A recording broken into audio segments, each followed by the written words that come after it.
إن الحمد لله نحمده ونستعينه ونستغفره ونؤمن به ونتوكل عليه ونعوذ بالله من شرور أنفسنا ومن سيئات أعمالنا من يهده الله فلا مضل له ومن يضلله فلا هادي له وأشهد أن لا إله إلا الله وحده لا شريك له وأشهد أن محمدا عبده ورسوله أرسله بالحق بشيرا ونذيرا وداعيا إلى الله بإذنه وسراجا منيرا أما بعد فإن خير الحديث كتاب الله وخير الهدي هدي محمد صلى الله عليه وسلم وشر الأمور محدثاتها وكل محدثة بدعة وكل بدعة ضلالة وكل ضلالة في النار أعوذ بالله من الشيطان الرجيم بسم الله الرحمن الرحيم ولقد بعثنا في كل أمة رسولا أن اعبدوا الله واجتنبوا الطاغوت بسم الله الرحمن الرحيم فاعلم أنه لا إله إلا الله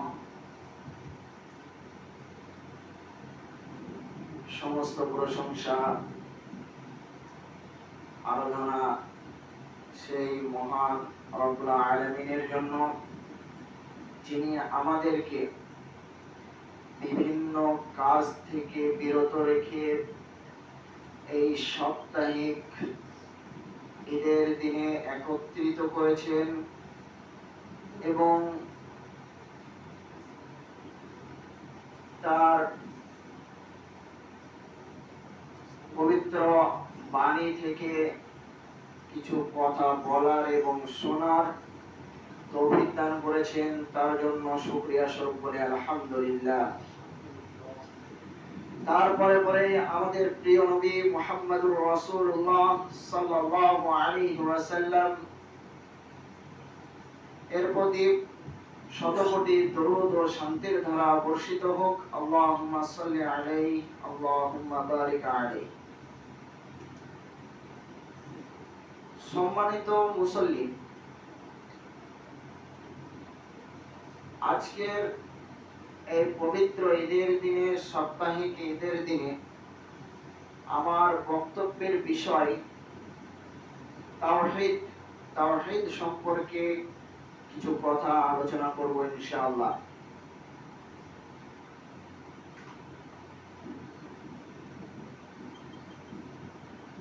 মানুষের বাঁচার জন্য, মানব জীবনে বাঁচার জন্য যেমন খাদ্যের প্রয়োজন, একজন মানুষ যদি না খায় তাহলে যেমন সে মারা যাবে, মানুষ যেমন খাদ্যের মুখাপেক্ষী, ঠিক তেমনি ভাবে মানুষের শরীরে আরো একটি সত্তা রয়েছে, আরো একটি অঙ্গ রয়েছে, আরো একটি অংশ রয়েছে, সেটি হচ্ছে রূহ বা আত্মা। এই রূহ বা আত্মার খাবারের প্রয়োজন, খাদ্যের প্রয়োজন। যা মানুষ জানে না। আমরা যেমন একদিন দুদিন না খেলে যেমন আমাদের শরীর অসুস্থ হয়ে যাবে, এবং একজন মানুষ যদি 1 মাস 15 দিন না খায় তাহলে সে যেমন মারা যাবে, ঠিক তেমনই ভাবে আমাদের শরীরের মধ্যে আরো একটি অংশ রয়েছে, সেটি হচ্ছে আত্মা। এই আত্মার খাদ্যের প্রয়োজন। এই সংক্ষিপ্ত আলোচনার মধ্যে বেশি লম্বা করব না। সেই রূহ বা আত্মার যেমন খাদ্যের প্রয়োজন, সেই খাদ্যটা কি?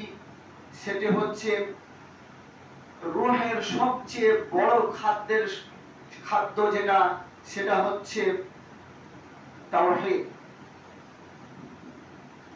বা একত্ববাদ।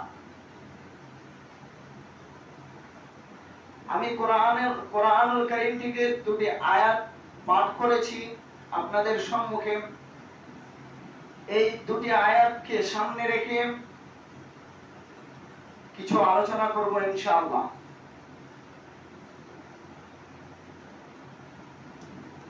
মূল বিষয়ের উপর কথা বলার পূর্বে আল্লাহর পরিচয় সম্পর্কে কিছু কথা আপনাদের সম্মুখে বলতে চাই।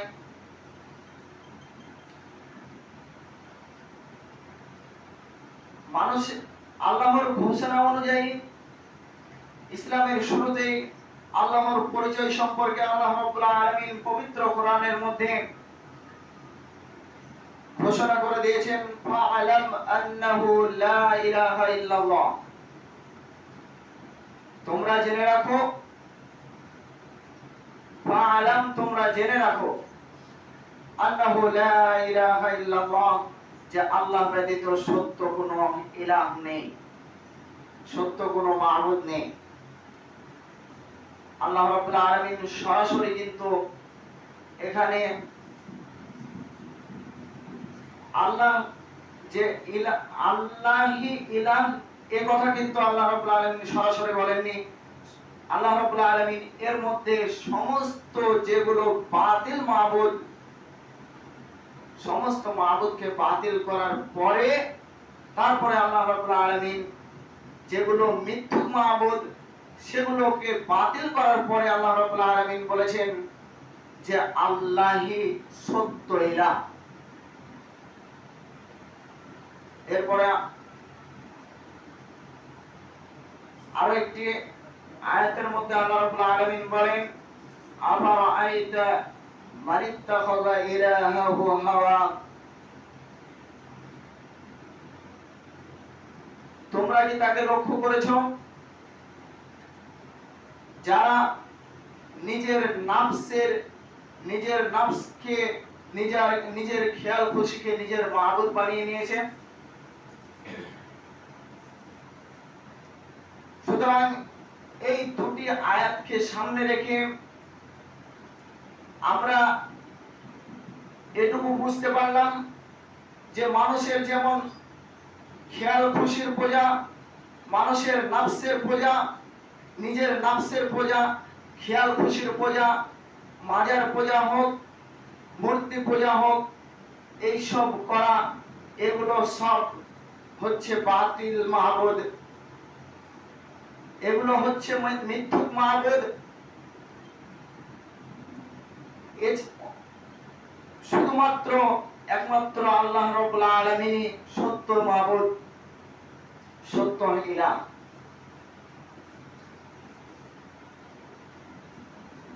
অতএব আমাদেরকে এই কারণেই মহান আল্লাহ রাব্বুল আলামিনের শুধুমাত্র মহান আল্লাহ রাব্বুল আলামিনের ইবাদতই করতে হবে। এই কারণেই আল্লাহ রাব্বুল আলামিন পবিত্র কোরআনের মধ্যে উল্লেখ করে দিয়েছেন, ওয়ালাকাদ বা'আসনা ফি কুল্লি উম্মাতির রাসূলান আন ই'বুদুল্লাহা ওয়াজতানিবুত তাগুত। তোমরা আমার ইবাদত করবে আর তাগুতকে বর্জন করবে, তার যে নির্দেশ দিয়েছেন সেই নির্দেশকে আমাদের কাছে পৌঁছে দেওয়ার জন্য আল্লাহ রাব্বুল আলামিন প্রত্যেক জাতির নিকটে রাসূল প্রেরণ করেছেন। অর্থাৎ আমাদের আমাদের নিকট যে আমাদের আমাদের নিকট যে ইসলামকে পৌঁছে দেওয়ার জন্য রাসূলুল্লাহ সাল্লাল্লাহু আলাইহি ওয়াসাল্লামকে যেমন প্রেরণ করেছেন, সেই একই ভাবে আল্লাহ রাব্বুল আলামিন সমস্ত জাতির নিকট এই ইসলামকে পৌঁছে দেওয়ার জন্য, যে লা ইলাহা ইল্লাল্লাহ, আল্লাহ ছাড়া কোনো ইলাহ নেই, এই শব্দটি পৌঁছে দেওয়ার জন্য প্রত্যেক জাতির নিকট রাসূল প্রেরণ করেছেন।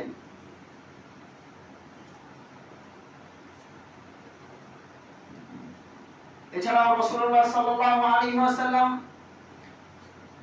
মানব মণ্ডলীকে ডেকে বলেছিলেন, হে মানব মণ্ডলী, তোমরা শুধুমাত্র একমাত্র আল্লাহর প্রতি ঈমান আনো, তাহলে তোমরা সফলকাম হবে। এছাড়াও আরেকটা হাদিস, ইন্নাকা তা'তি কওমান মিন আহলিল কিতাব,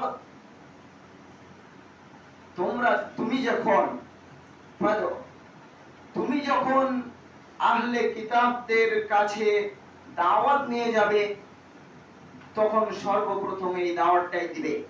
ফাদউহুম, তাহলে তাদের সামনে এই দাওয়াতটাই দিবে, ইলা শাহাদাতি আল্লা ইলাহা ইল্লাল্লাহ, তারা যেন সাক্ষ্য দেয় যে আল্লাহ ব্যতীত কোনো সত্য ইলাহ নেই। ওয়া আন্না রাসূলুল্লাহ, এবং আমি মুহাম্মদ সাল্লাল্লাহু আলাইহি ওয়াসাল্লাম আল্লাহর রাসূল। এই দাওয়াত যারা মেনে নেবে, এই দাওয়াতকে যারা মেনে নিয়েছে, তাদের সম্পর্কে আল্লাহ রাব্বুল আলামিন পবিত্র কোরআনের মধ্যে বলেন, ফামান ইয়াকফুর বিত-তাগুত ওয়া ইউমিন বিল্লাহি ফাকাদ ইসতামসাকা বিল উরওয়াতিল উসকা লা ইনফিসামা লাহা ওয়াল্লাহু সামিউন আলীম। ফামান ইয়াকফুর বিত-তাগুত, যে তাগুতকে অবিশ্বাস করলো, ওয়া ইউমিন বিল্লাহ, এবং আল্লাহর প্রতি বিশ্বাস স্থাপন করলো, ফাকাদ ইসতামসাকা বিল উরওয়াতিল উসকা, সে যেন এমন একটি রজ্জুকে আঁকড়ে ধরলো যা কখনো ছিন্ন হওয়ার নয়। এবং মহান আল্লাহ তাআলা শ্রবণকারী এবং মহাজ্ঞানী। আর যারা ঈমান এনেছে, তাদের সম্পর্কে আল্লাহ রাব্বুল আলামিন পবিত্র কোরআনের মধ্যে বলেন, আল্লাযীনা আমানু ওয়া লাম ইয়ালবিসু ঈমানাহুম বিযুলমিন উলাইকা লাহুমুল আমনু ওয়া হুম মুহতাদুন। এক কথায় এটুকু বলতে পারি যে অত্র আয়াত দ্বারা এটি বোঝা যায় যে ঈমান আনলে ইহকাল ও পরকালে দুটি জায়গাতেই আমরা সফলকাম হতে পারব।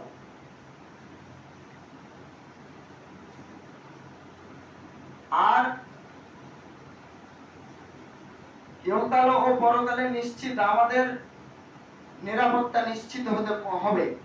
আর যদি ঈমান না আনি, তাহলে আমাদের জাহান্নাম নিশ্চিত, অনিবার্য হয়ে যাবে।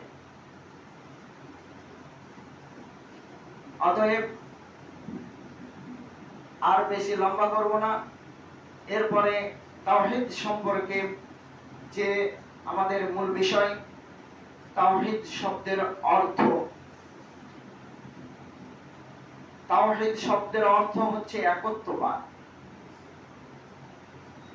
ইসলামের পরিভাষায় যদি তাওহীদ শব্দের অর্থ দেখি, তাহলে তিনটি বিষয়ের নাম হচ্ছে তাওহীদ। যে তিনটি বিষয়ের সমষ্টিকে বলা হয় তাওহীদ। তাওহীদ রুবুবিয়্যাহ, উলুহিয়্যাহ এবং আসমা ও সিফাতকে আল্লাহ তাআলার আসমা ও সিফাত এবং রুবুবিয়্যাত এবং উলুহিয়্যাতকে এককভাবে বিশ্বাস করাকেই তাওহীদ বলা হয়। এবার আসি তাওহীদের রুবুবিয়্যাত সম্পর্কে কিছু কথা। তাওহীদের রুবুবিয়্যাত কি? তাওহীদের রুবুবিয়্যাত বলতে আল্লাহ রাব্বুল আলামিনকে এক বলে জানা, এক বলে মানা। রব শব্দের অর্থ প্রতিপালক, পালনকর্তা। রব শব্দের অর্থ হচ্ছে পালনকর্তা। যেমন একজন মা তার বাচ্চাকে যেমন লালন পালন করে, ঠিক তেমনি ভাবে এই সারা পৃথিবীকে আল্লাহ রাব্বুল আলামিন লালন পালন করেন। এর জন্য আল্লাহ রাব্বুল আলামিন পবিত্র কোরআনের মধ্যে সূরা ফাতিহার মধ্যেই প্রথম আয়াতে আল্লাহ রাব্বুল আলামিন কি বলেছেন? আলহামদুলিল্লাহি রাব্বিল আলামিন। সমস্ত প্রশংসা তার জন্য, সেই আল্লাহ রাব্বুল আলামিনের জন্য, যিনি সারা জাহানের প্রতিপালক, পালনকর্তা।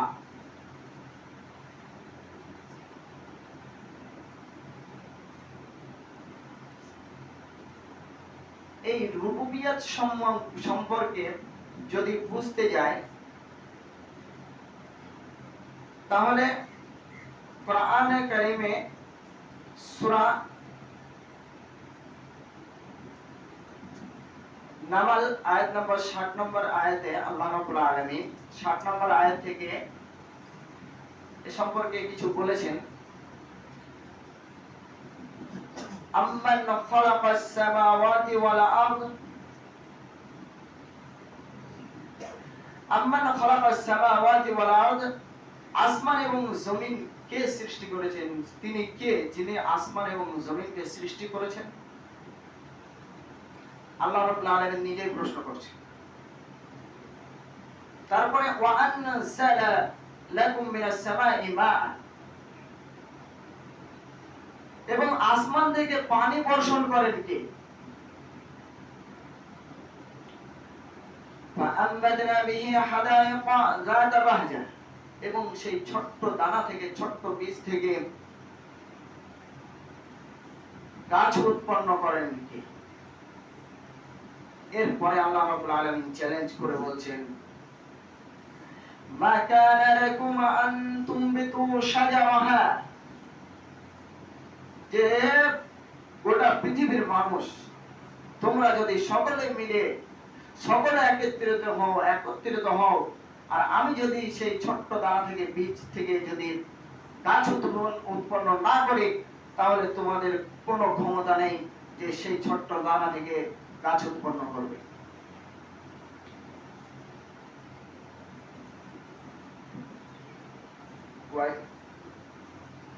এর পরের আয়াতে আল্লাহ রাব্বুল আলামিন আরো বলেন, আম্মান জাআলাল আরদা ক্বারারা,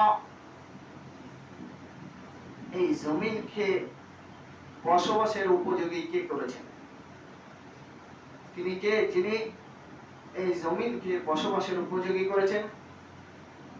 তার মানে এই জমিন পানির উপরে রয়েছে, এই জমিন নড়াচড়া করবে বলেই আল্লাহ রাব্বুল আলামিন পাহাড়কে এই জমিনের উপরে রেখে দিয়েছেন পেরেক স্বরূপ, যাতে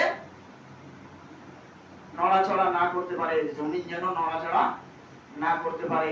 সেই কারণে আল্লাহ রাব্বুল আলামিন এই পাহাড় পর্বতকে আল্লাহ রাব্বুল আলামিন এই জমিনের উপরে রেখে দিয়েছেন। তারপরে আল্লাহ রাব্বুল আলামিন বলে, ওয়াজআলা খিলালাহা আনহারা,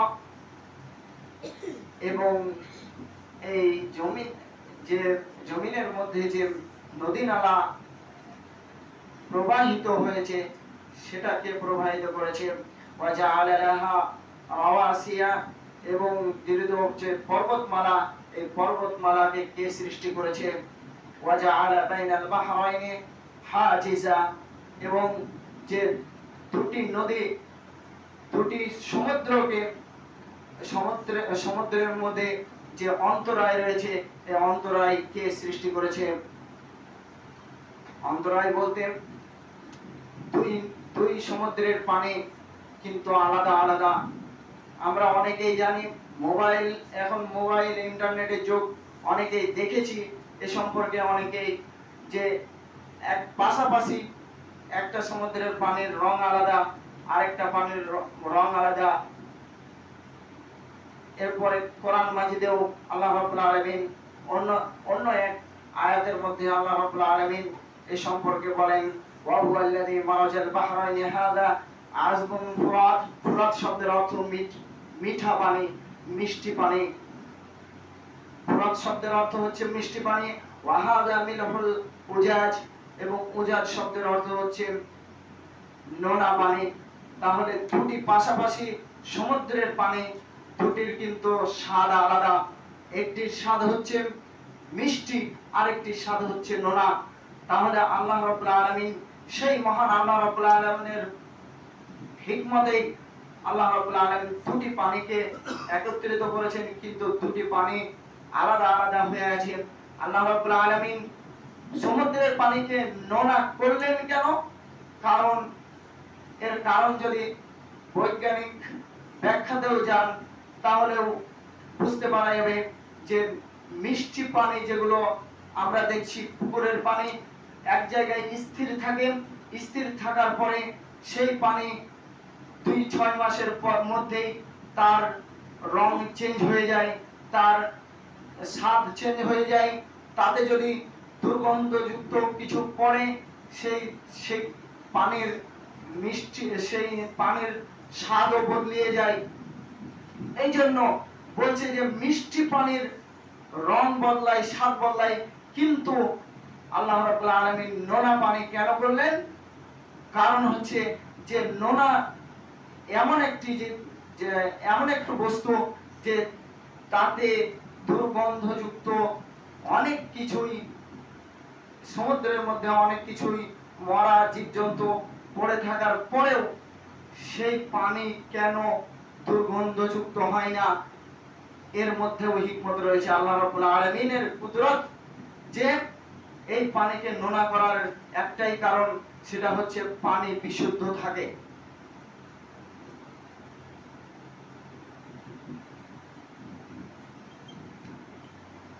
এছাড়াও আল্লাহ রাব্বুল আলামিন, তাহলে এত এইসব, এছাড়াও আরো আল্লাহ রাব্বুল আলামিন অনেক এরকম এই ধরনের আয়াত অনেক জায়গায় বলেছেন।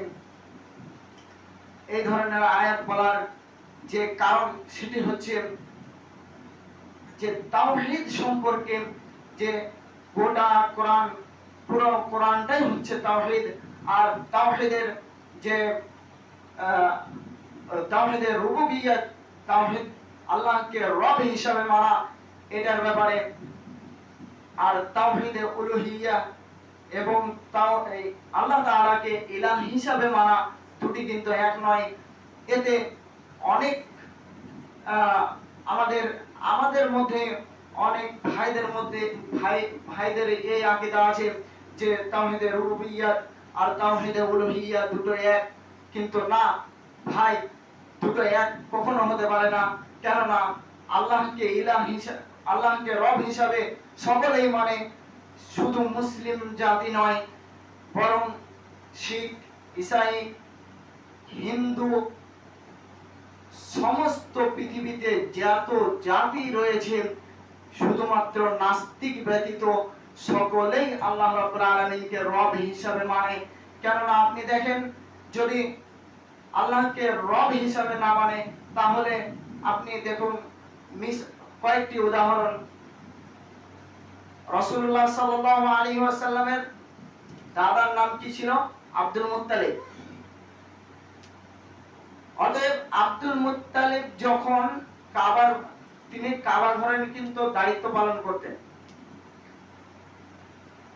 যখন সূরা ফিলের মধ্যে যে ঘটনাটা এসেছে, যে কাবা ধ্বংস করার জন্য যখন সে বাদশাহ এসেছিলেন, তখন আব্দুল মুত্তালিব তিনি আল্লাহ রাব্বুল আলামিনের কাছে দোয়া করছেন যে হে আল্লাহ, এই কাবা ঘর তোমার, তুমি এর রক্ষক, তুমি এর রক্ষাকারী, তুমি এর রক্ষা করো। আল্লাহকে যদি রব হিসাবে না মানতেন, তাহলে আল্লাহকে সেখানে ডাকার কোনো প্রয়োজন ছিল না। অতএব শুধু আবু জেহেল, শুধু আব্দুল মুত্তালিব না, এরকম মিসাল প্রচুর রয়েছে।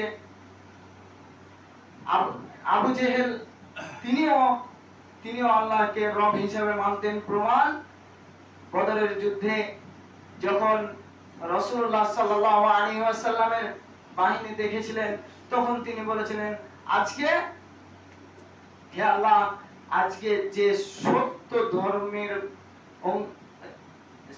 ধর্ম আজকে বিজয় হবে, এই যে দোয়াটা করেছিল। অতএব আবু জেহেল আল্লাহ রাব্বুল আলামিনকে রব হিসাবে মেনেছে। তাই অতএব আমাদেরকে আল্লাহ রাব্বুল আলামিনকে রব হিসাবে তো মানতেই হবে। এরপরে তাওহীদুল উলুহিয়্যা, অর্থাৎ তাওহীদে আল্লাহ রাব্বুল আলামিনকে ইবাদতের ক্ষেত্রে একনিষ্ঠভাবে এক আল্লাহর ইবাদত করার কারণ আল্লাহর ইবাদত করব, এই দিকেই আল্লাহ রাব্বুল আলামিন বলছেন যে তাওহীদে উলুহিয়্যা সম্পর্কে, যে তাওহীদে উলুহিয়্যা অর্থাৎ ইবাদতের ক্ষেত্রে আল্লাহকে একনিষ্ঠ করা, শুধুমাত্র আল্লাহরই কারণে ইবাদত করা, এর নামই হচ্ছে তাওহীদুল উলুহিয়্যা।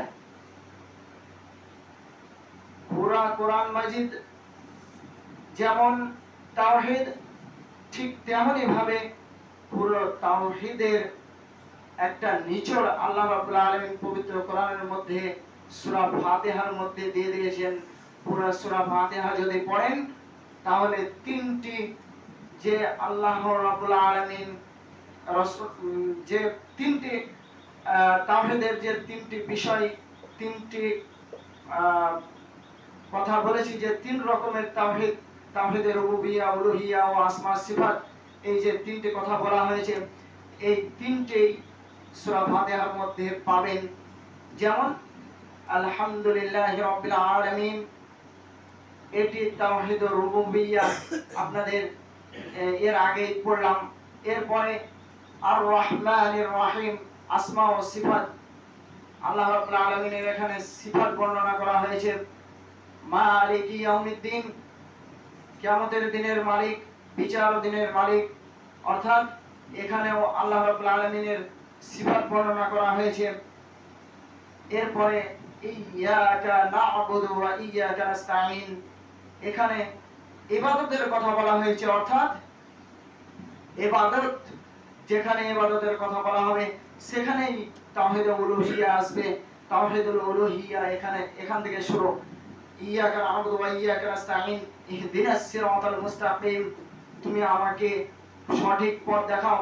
এটাও কিন্তু আল্লাহ রাব্বুল আলামিনের ইবাদতের মধ্যেই পড়ছে, সেই কারণে এখানে উলুহিয়্যা আসবে।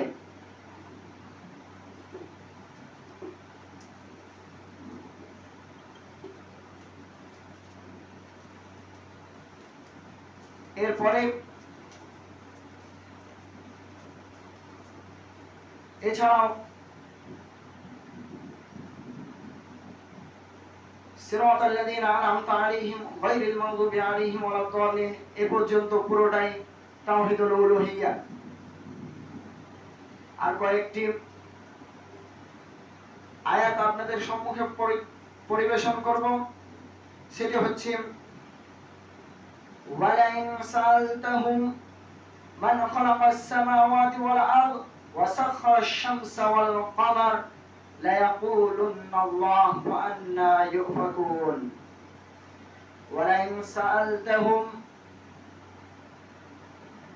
তাদেরকে যদি জিজ্ঞাসা করা হয়, মান খালাকাস সামাওয়াতি ওয়াল আরদ, যে আসমান এবং জমিনকে কে সৃষ্টি করেছে, ওয়াসাখখারা শামসা ওয়াল কমার, এবং চন্দ্র ও সূর্যকে কে নিয়ন্ত্রণ করে?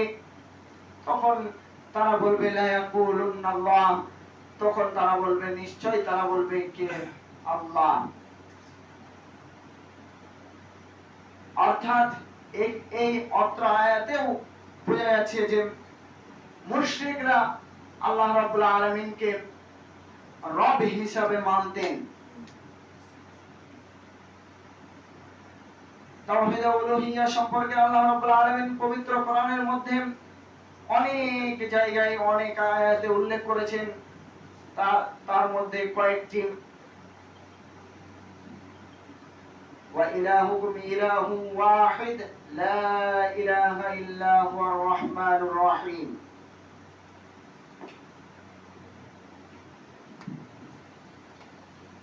আল্লাহ রাব্বুল আলামিন অন্যত্র বলেন কুল ইন্না সলাতি ওয়া নুসুকি ওয়া মাহইয়ায়া ওয়া মামাতি লিল্লাহি রাব্বিল আলামিন লা শারীকা লাহু ওয়া বিযালিকা উমিরতু ওয়া আনা আউওয়ালুল মুসলিমিন।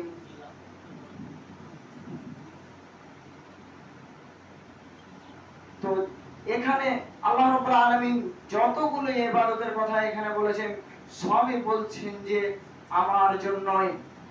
তো আর বেশি সময় শেষ হয়ে গেছে, তাই আপনাদের আর বেশি বিরক্ত করব না।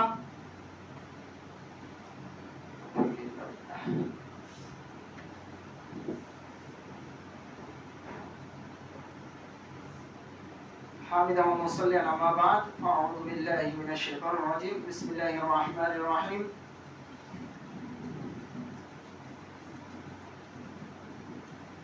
قل هو الله أحد الله الصمد لم يلد ولم يولد ولم يكن له كفوا أحد। তাওহীদ রুবুবিয়্যাহ এবং তাওহীদ উলুহিয়্যাহ সম্পর্কে কিছু শুনলাম। 2 মিনিট আপনাদের সাথে নিচ্ছি। তাওহীদের আসমা ও সিফাত সম্পর্কে আমরা যদি জানতে চাই তাহলে আয়াতুল কুরসি আমাদেরকে পড়তে হবে। আয়াতুল কুরসির মধ্যে আল্লাহ রাব্বুল আলামিন এত মর্যাদা দিয়েছেন যে হাদিসটি আমি বলবো না, কারণ হচ্ছে সময় সংক্ষিপ্ত। তার তরজমাটা আমি আপনাদের সম্মুখে বলছি। তার অর্থ যে ব্যক্তি প্রত্যেক নামাজের পরে আয়াতুল কুরসি পড়বে সেই ব্যক্তির জান্নাতে যাওয়ার জন্য শুধু মৃত্যু ব্যতীত কোনো বাধা নাই। এতে কিন্তু নামাজের কথাও নেই, রোজা মানে কোনো ইবাদতের কথাই নেই, এখানে শুধুমাত্র আল্লাহর পরিচয় সম্পর্কে আছে। আরেকটি, কেউ যদি আসমা ও সিফাত সম্বন্ধে জানতে চায় সূরা ইখলাস পড়লে সে যদি অর্থ সহ বুঝে নেয় অবশ্যই আল্লাহ রাব্বুল আলামিনের পরিচয় সে জানতে পারবে।